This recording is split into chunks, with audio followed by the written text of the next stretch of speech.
और मध्य प्रदेश की अब तक की बड़ी बातें आपको बताएं तो पहली है, एमपी में बीजेपी को प्रचंड बहुमत के बाद जीत मिली है। सीएम हाउस में लाडली बहनों ने शिवराज सिंह को बधाई दी है और भोपाल दक्षिण पश्चिम से पूर्व मंत्री पीसी शर्मा हार गए हैं। हुजूर से बीजेपी के रामेश्वर शर्मा को बड़ी जीत मिली है। और शाहजहांपुर की बात करें तो बीजेपी कांग्रेस कार्यकर्ताओं के बीच पथराव की स्थिति पैदा हो गई है। तो मध्य प्रदेश की अब तक की बड़ी बात है। और अब बात छत्तीसगढ़ की, तो छत्तीसगढ़ में बीजेपी 54 सीटों पर इस वक्त आगे है और लोरमी से बीजेपी प्रदेश अध्यक्ष अरुण साव जीत चुके हैं। वहीं मंत्री अमरजीत भगत और मंत्री शिव डहरिया हार गए हैं और कोंटा से मंत्री कवासी लखमा 1981 वोटों से जीत गए। दिल्ली रायपुर पहुंचे हैं ओम माथुर।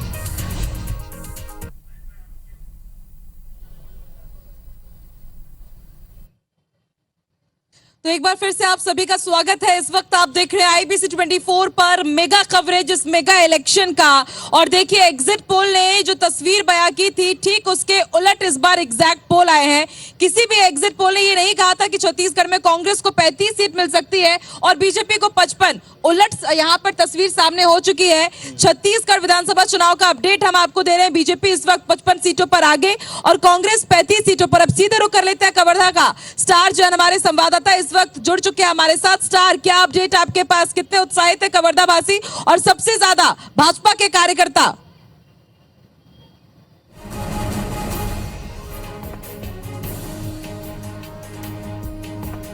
और इसी बीच एक बड़ी खबर अपने दर्शकों को बता दें, स्टार जैन का जरूर रुख करेंगे। वो कवर्धा पहुंच चुके हैं। उनके साथ कवर्धा के विनिंग प्रत्याशी बीजेपी के विजय शर्मा है। 1 लाख से ज्यादा वोटों से मध्य प्रदेश के मुख्यमंत्री शिवराज सिंह चौहान ने जीत हासिल की है। कांग्रेस के विक्रम मस्ताल उनके सामने थे और हाई प्रोफाइल सीट पर वे जीत चुके हैं। केवलारी से कांग्रेस के रजनीश हरवंश ठाकुर जीते हैं। तो लगातार बड़ी खबरें आपको बता रहे हैं। बुधनी से सीएम शिवराज सिंह चौहान की विजय हुई है। मस्ताल को जो उनके सामने खड़े थे, 1 लाख से ज्यादा वोटों से शिवराज ने जीत हासिल की है। एक सबसे बड़ी प्रचंड बहुमत वाली सरकार और साथ ही साथ अपनी स्वयं की सीट 1 लाख मत। बिल्कुल, तो एक बार फिर से बुधनी वासियों ने सीएम शिवराज सिंह चौहान पर प्रचंड भरोसा जताया है। और पुनीत जी, आपको भी याद होगा जब वो बुधनी पहुंचे हुए थे तो उन्होंने कहा था कि मैं यहाँ पर जनता के बीच नहीं जाता हूँ, मुझे जनता पर पूरा भरोसा है। जनता और स्टार का रुख कर लेते हैं। स्टार कवर्धा से हमारे साथ लाइव जुड़ चुके हैं। स्टार विजय शर्मा आपके साथ मौजूद है। बात करिए, प्रचंड जीत की ओर वो आगे बढ़ चुके हैं, जीत ही चुके हैं लगभग। देखिए, कवर्धा से बीजेपी को एक बड़ी जीत मिली है। जो बीजेपी के प्रत्याशी विजय शर्मा जी है, वो बड़ी जीत हासिल की है यहाँ पर और कहीं न कहीं उत्साह जबरदस्त। और कितना बड़ा उत्साह ये देख सकते हैं। ये बड़ी जीत बीजेपी के लिए है और पूरे छत्तीसगढ़ में वैसे बीजेपी को जीत मिली, लेकिन कवर्धा की और भगवा यहाँ पर चारों तरफ नजर देखेंगे तो सिर्फ बीजेपी के आपको बता दूं कि एक बड़ी जीत के साथ ही विजय शर्मा की जीत ने बीजेपी के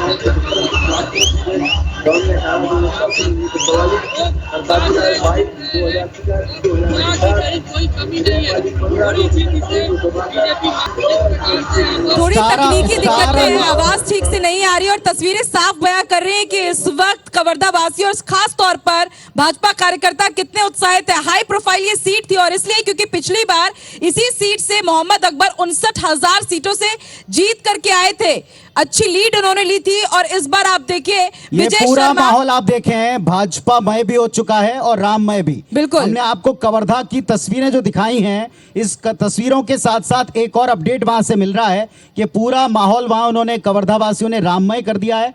नारे लगाए जा रहे हैं। बल्कि खबर यह भी थी कि उत्साह में कई बार ऐसी चीजों को कंट्रोल करना वहां के प्रशासन के लिए चुनौतीपूर्ण रहता है। ऐसी परिस्थितियां ना बने, इसको लेकर पूरे प्रयास किए जा रहे हैं। बड़े अपडेट्स आपको दे रहे हैं। प्रतिक्रियाएं भी आ रही हैं। कुछ प्रतिक्रियाएं सुनवाते हैं। जो है हैट्रिक मिला है, कई दिग्गजों की प्रतिष्ठा नकारात्मक परिणाम भी आए। प्रतिक्रिया सुन लें पहले। देखिए छत्तीसगढ़ की हमारी कांग्रेस की सरकार ने बहुत अच्छा काम किया है ना, लेकिन बीजेपी की जो है गलत झूठे वो वादों झूठी बातों को लेकर इन्होंने जो है जीत हासिल की है। ये जो है बहुत ही गलत है। हमने जो है अपना वादा सकारात्मक रूप से सभी किसानों के लिए, युवाओं के लिए, हर वर्ग के लिए जो है कांग्रेस ने जो हमारे छत्तीसगढ़ की भूपेश बघेल की सरकार ने बहुत अच्छा काम किया है, जिससे जो है किसान, युवा वर्ग और व्यापारी वर्ग, हर वर्ग को जो है फायदा मिला है, हर उस वर्ग के लिए काम किए हैं। अब आगे क्या रणनीति रहेगी? बिल्कुल जो है आगे भी हम लोग अच्छे से काम करेंगे, जनता की सेवा करेंगे और विपक्ष में रह के अच्छा काम करेंगे। क्या पता अभी चूक हुआ भी नहीं है, क्या पता अभी चल ही रहा है समीक्षा। विपक्ष में रहकर बेहतर काम करेंगे। चलिए एक एक करके प्रतिक्रियाएं आप तक हम पहुंचा और रहे हैं। बड़ी इस वक्त खबर है पुनीत जी, रामपुर से बीजेपी के पूर्व मंत्री ननकीराम कंवर हार गए हैं। इस बार उनके सामने फूल सिंह राठिया थे और फूल सिंह राठिया ने यहां पर जीत दर्ज की है। Rampur high profile seat, Nankiram Kanwar उनको हरा दिया है फूल सिंह राठिया ने। रामपुर की हम ये आपको तस्वीर बता रहे हैं, पुरेंद्र मिश्रा जीत चुके हैं। हर एक अपडेट और रामपुर की अगर चलिए बात अब की थोड़ी जाए, जरा यहाँ पैनल से भी चर्चा कर बिल्कुल। रहे हैं, बहुत देर से इंतजार किया जा रहा है। वंदना जी हमारे साथ में बैठी हुई हैं। कांग्रेसी खेमे में आज बड़ी खामोशी है, शांति है। दुबे जी बैठे हुए हैं, क्या हुआ, क्या उल्टा पड़ गया? वंदना जी देखिए, लोकतांत्रिक व्यवस्था है और लोकतांत्रिक व्यवस्था में परिवर्तन होता रहता है। और रही बात विपक्ष की भूमिका, हम यहाँ पर अगर विपक्ष में है तो बहुत अच्छे से निभाएंगे।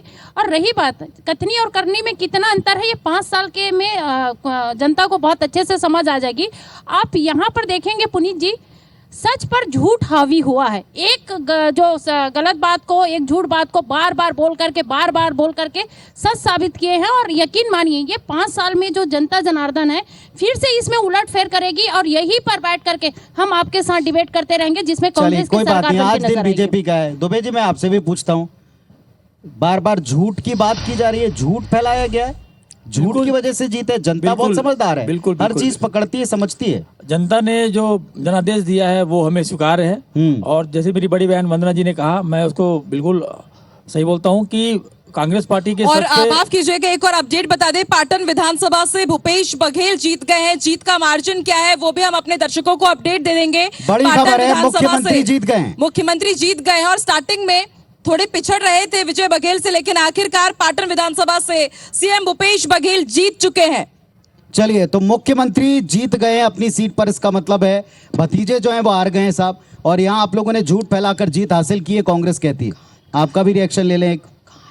देखिए, जीत जो हुई है वो जनता ने भारतीय जनता पार्टी के ऊपर विश्वास करके, मोदी जी के ऊपर विश्वास करके, हमारे नेतृत्व के ऊपर विश्वास करके ये बड़ा जनादेश दिया है। लेकिन इस जनादेश को अगर झूठ का जनादेश अगर बोलते हैं, इसका मतलब है कि जनता के जो विश्वास इनका नहीं रहा, इसी का परिणाम है। काफी उत्साह है। संदीप हमारे साथ जुड़ चुके हैं। Sandeep, over to you Sandeep. देखिए, हम मतगणना स्थल के बाहर ही खड़े हैं। आपको बता दें कि यहाँ का पूरा जो माहौल है वो भाजपामय हो गया है। और हमने इसके पहले भी दिखाया था कि जो कांग्रेस का खेमा है उसमें सन्नाटा पसरा हुआ है। दूसरी तरफ और एक बड़ा अपडेट दे दे संदीप, इस वक्त की सबसे बड़ी खबर आपको बता रहे हैं, अंबिकापुर से डिप्टी सीएम टीएस सिंहदेव 158 मात्र वोट से हार गए। और सबसे बड़ी रिकाउंटिंग के लिए, खबर। और एक और अपडेट है, रिकाउंटिंग के लिए उन्होंने आवेदन भी दे दिया है। सीएम भूपेश बघेल जीत गए हैं, लेकिन डिप्टी सीएम 158 मतों से बेहद मार्जिनल कांग्रेस की तरफ से डाक मत पत्र की रिकाउंटिंग के लिए उन्होंने सरगुजा लगातार, आकांक्षा सरगुजा लगातार इतिहास ही रच रहा है। पिछली बार एक तरफा सीट दी थी, अब की बार एक तरफा हार दी है। और हार भी उस सबसे बड़े चेहरे को भी मात्र कुछ 100 वोटों से हरा करके। और एक साथ 2 अपडेट आए पुनीत जी, सीएम भूपेश बघेल का भी और डिप्टी सीएम टीएस सिंहदेव का भी सिर्फ 158 वोट से। वैसे में मुख्यमंत्री की जीत के मार्जिन का इंतजार है, लेकिन फिलहाल टीएस सिंहदेव वे 158 मतों मात्र से हार गए हैं। पाटन से मुख्यमंत्री भूपेश बघेल जीत गए हैं। इस वक्त की सबसे बड़ी खबर, अंबिकापुर से डिप्टी सीएम ने अपनी सीट भी हार दी है, लूज कर दी है। और पाटन से सीएम भूपेश बघेल जीते हैं। डाक मतपत्र की रिकाउंटिंग के लिए उन्होंने आवेदन भी दे दिया है, क्योंकि जब से डाक मतपत्र की काउंटिंग शुरू हुई थी पिछड़ते हुए वो नजर आ रहे थे। एक बार उन्होंने लीड भी लिया और देखिए इससे पहले जो हमारे पास अपडेट आया था 300 वोट से वो पीछे चल रहे थे और वो हार गए हैं 158 मतों से। टीएस सिंहदेव हारे हैं काउंटिंग के लिए। अब उन्होंने रिकाउंटिंग के लिए, डाक मतपत्र की रिकाउंटिंग के लिए आवेदन भी तुरंत ही भर दिया, यानी कि इस हार को लेकर के वो भी इसे पचा नहीं पा रहे। जाहिर सी बात है, बहुत शॉकिंग है ये। छोटा सा मार्जिन है। अब देखते हैं कि इस रिकाउंटिंग के बाद क्या ये नतीजा बदलता है। एक और अपडेट आपको दे दें, मध्य प्रदेश से पीसीसी चीफ कमलनाथ, दिग्विजय सिंह और रणदीप। प्रजातंत्र के इस मुकाबले में हम मध्य प्रदेश के मतदाताओं का फैसला स्वीकार करते हैं। आज विरोधी दल के नाते और आगे भी जो हमारा कर्तव्य है, हम उस कर्तव्य पर डटे रहेंगे। सबसे बड़ी चुनौती हमारे सामने नौजवानों की भविष्य की है, बेरोजगारी की है और कृषि क्षेत्र की है। कृषि क्षेत्र 70% हमारे अर्थव्यवस्था का हिस्सा है और कृषि क्षेत्र में मजबूती आए, ये हमारी प्राथमिकता होनी चाहिए। मैं भारतीय जनता पार्टी को बधाई देता हूँ और उम्मीद करता हूँ कि जिस प्रकार जनता ने उन्हें समर्थन दिया है, वो उस पर खड़े उतरेंगे और जनता को जो विश्वास उन्होंने जताया है भारतीय जनता पार्टी पर, वो विश्वास बड़ी जिम्मेदारी से वो निभाएंगे। आज हमारी दूसरी उम्मीद थी। मैंने हमेशा कहा था कि मैं मध्य प्रदेश के मतदाताओं पर विश्वास करता हूँ, वो आज भी करता हूँ। मैंने पिछले 1 महीने से कह रहा हूँ, मैं मध्य प्रदेश के मतदाताओं पर विश्वास करता हूँ। मेरे से जब आप पूछते थे कि कितनी सीटें आएंगी, मैं कहता था मैं मध्य प्रदेश के मतदाताओं पर विश्वास करता हूँ। आज भी मैं विश्वास करता हूँ और मुझे ये उम्मीद है कि ये विश्वास जो मध्य प्रदेश के मतदाताओं ने भारतीय जनता पार्टी पर रखा है, उनके साथ विश्वासघात नहीं होगा।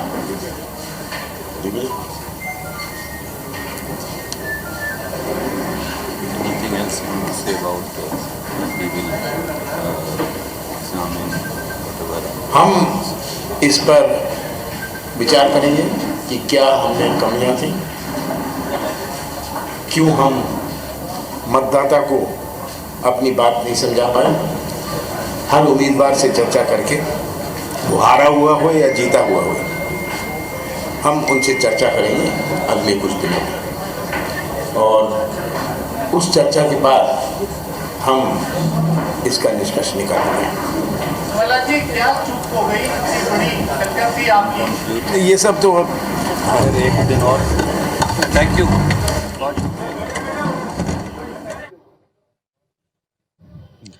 तो पूर्व सीएम कमलनाथ को आप सुन रहे हैं। उन्होंने कहा है कि मध्य प्रदेश की जनता पर मुझे अब भी विश्वास है और उन्होंने इस हार को स्वीकार कर लिया है। जनता के जनादेश को उन्होंने स्वीकार किया है। बिल्कुल आपने ठीक कहा और जनता का जनादेश सबको स्वीकार करना ही होता है। आज पीसीसी चीफ के तौर पर कमलनाथ के लिए काफी भारी दिन रहेगा और इस शाम पर उन्होंने जो कहा है कि विचार करेंगे, तो विचार पार्टी को भी अवश्य करना होगा और प्रदेश इकाई को भी अवश्य करना होगा। बहरहाल हमारे साथ में यहाँ तौकीर रजा साहब मौजूद हैं। आप बताएं, टीएस सिंहदेव जैसे वे फेस जिनको कांग्रेस पार्टी मानकर चल रही थी कि पूरा अंचल वे जिता सकते हैं, मैनिफेस्टो के द्वारा पूरे प्रदेश में जीत दिला सकते हैं, अब की बार ये परिस्थिति, इसे आप बीजेपी की जीत मानते हैं या कांग्रेस पार्टी की कमजोरियां जिसको आप इलेक्शन टाइम में गिनाते रहे? देखिए, वो सरेआम कह रहे थे कि हमारी फतह हो गई, लेकिन कमबख्त नसीब ने उन्हें धोखा दे दिया। यह स्थिति थी। क्या है कि टीएस बाबा को जब इन्होंने उससे हटाया और खुद भी वो बोले कि मैं अब इनकी घोषणा पत्र समिति में नहीं रहूंगा, उसी से समझ में आ गया था कि इनकी स्थिति क्या होने वाली है और बद से बदतर होने वाली है। और जनता ने इसलिए इनको उखाड़ फेंका कि इन्होंने युवाओं के साथ छल किया, महिलाओं के साथ छल किया, शराबबंदी का वादा तोड़ा, युवाओं के साथ छल किया, पीएससी में इतना बड़ा घोटाला किया और उसके साथ साथ गरीबों के साथ भी छल किया, जिन्होंने वादा किया था 16 लाख मकान आवास देने का, लेकिन उसमें सिर्फ नाम पीएम का था, इसलिए उसको साथ उन्होंने नहीं बना बीच में बहुत सिंपैथी हो रही थी। आप लोगों ने उनको कई बार अपने खेमे में आमंत्रित भी कर लिया था, ये भी कहा था आपके साथ बड़ा बुरा हुआ, धोखा हुआ। अब आप क्या बोलोगे? देखिए, खेमे की बात नहीं थी, संबंध सबके अपने अपने राजनीतिक संबंध सबसे रहते हैं, पर्सनल लेकिन नहीं थे साहब। लेकिन देखिए, ऐसा है कि मैं बता तो रहा हूं कि उन संबंध सबके अपने अपने रहते हैं, संबंध हमारे भी हैं, संबंध सबके हैं, लेकिन उसका मतलब ये नहीं कह लिया जाता कि वो हमारी भारतीय जनता पार्टी में आ गए। जब तक कोई आता नहीं उसे मारा नहीं जाता, ये आप भी जानते हैं। लेकिन ये अफवाह फैली, उससे कोई फर्क नहीं पड़ता, लेकिन जनता ने इन्हें उखाड़ फेंका है। जनता के बीच में ये नहीं पहुंचा पाए अपनी योजनाओं को, सिर्फ कागजों में दिखाते रहे और डेप्यूटी सीएम जैसा फेस आपका जो सबसे कद्दावर और जीत का सेहरा पहनने वाले लोगों में शुमार हुआ करता था, वे स्वयं हार गए। क्या वजह आप देखते हैं इसकी? और पूरा सरगुजा संभाग जनादेश है, स्वीकार्य है। अब भाई हार जीत पर हम माफ कीजिएगा, मुझे रोकना पड़ेगा। अभिषेक सोनी का रुख कर लेते हैं अंबिकापुर का। अंबिकापुर ने चौंका दिया है, पूरे सरगुजा ने चौंका दिया है इस बार। अभिषेक, किस तरह का माहौल आप देख रहे हैं इस वक्त? खेमों के हाल जरूर बताइएगा अभिषेक, दोनों खेमों के।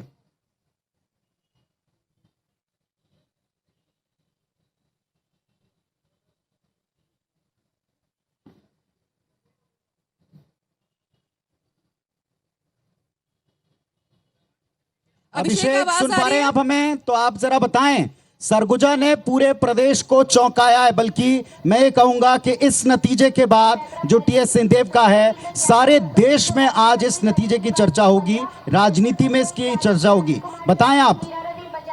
मुकेश गोस्वामी 66, राकेश कुमार साहू 103, नोटा 143, कुल 8222। अभी तक के 19वें राउंड तक का फिलहाल अभिषेक से संपर्क हमारा नहीं हो पा रहा है। हर पल की अपडेट आप तक हम पहुंचा रहे हैं। निहारिका शर्मा अगर जुड़ पाए हमारे साथ, तो निहारिका शर्मा इंदौर से अपडेट दे रही है। निहारिका, अगर आवाज आप तक पहुंच पा रही है तो क्या अपडेट है आपके पास इंदौर से जुड़ा हुआ?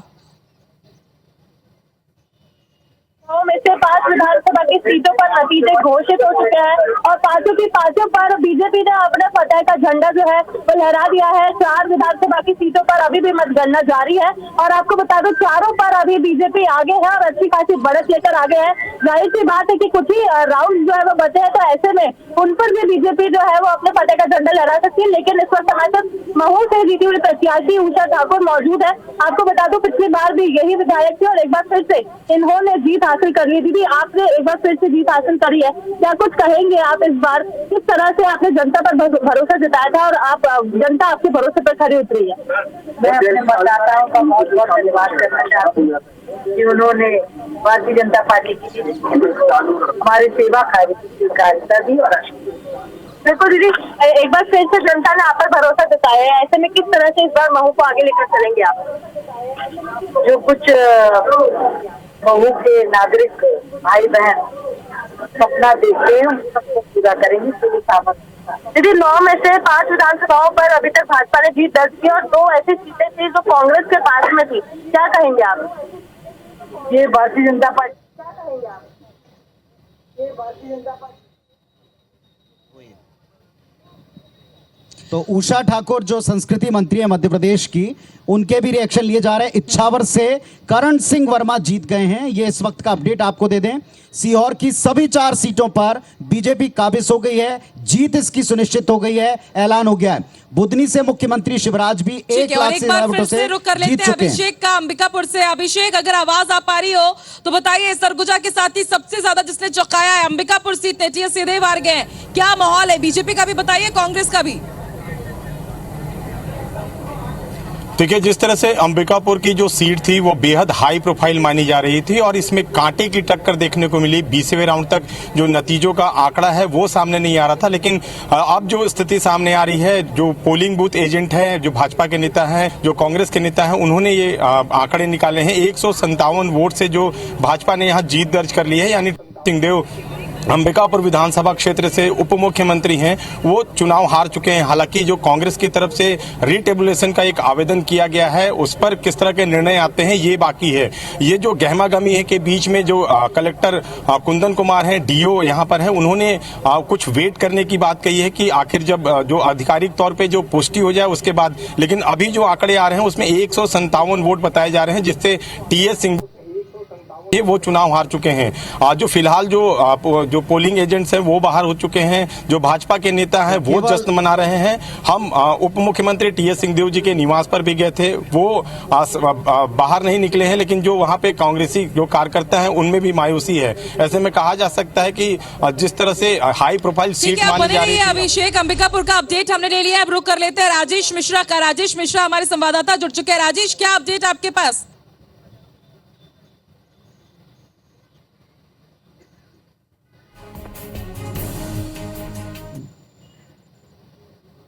जादू चला, बताइए भाई, इतना बड़ा अंतर, एक अंडर करंट था क्या? कैसे एड्रेस किया आप गांव के लोगों तक?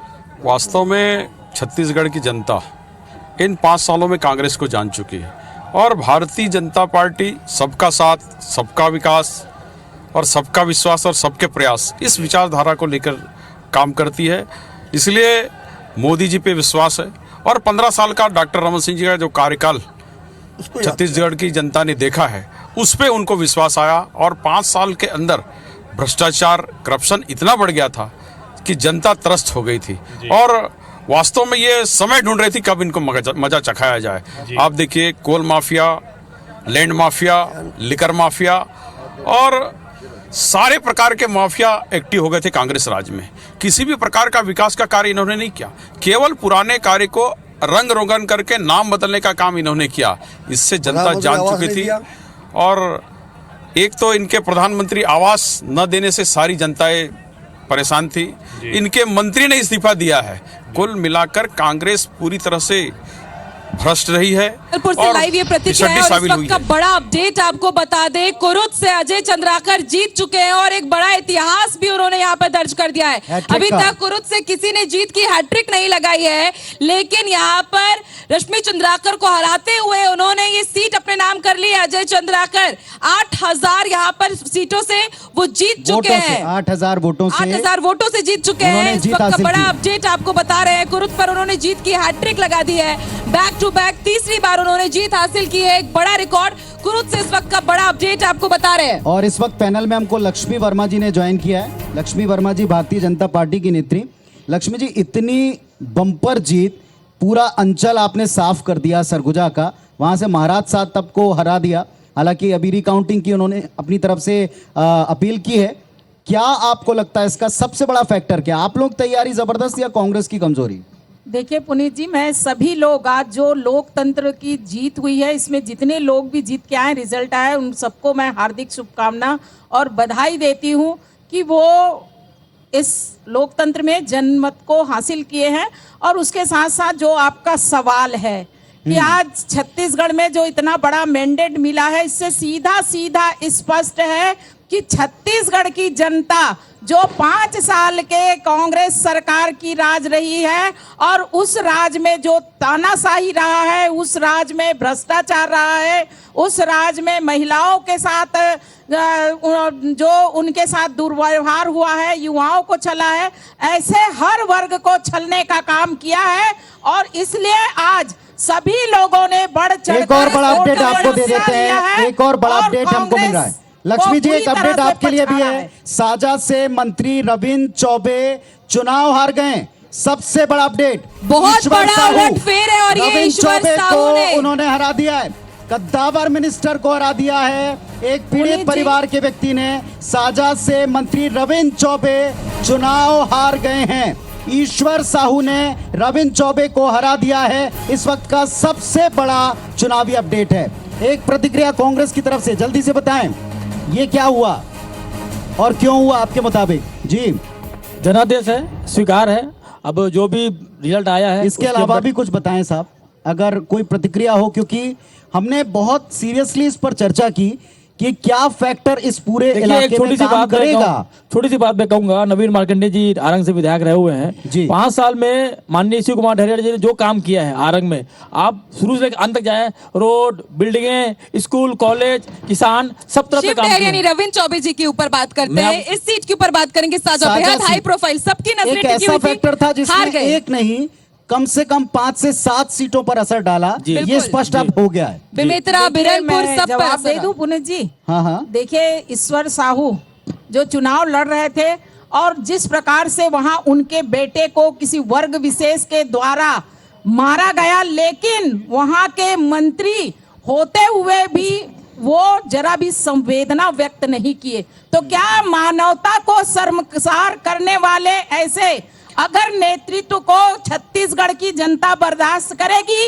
ये मेरा प्रश्न है। ठीक है, वंदना जी इस पर उत्तर देना चाह रही है। वंदना जी, देखिए, अभी रविंद्र चौबे जी ने हारा, आप उसको देखें, लेकिन उसके पहले कितनी बार जीत हासिल की उसको भी देखिए।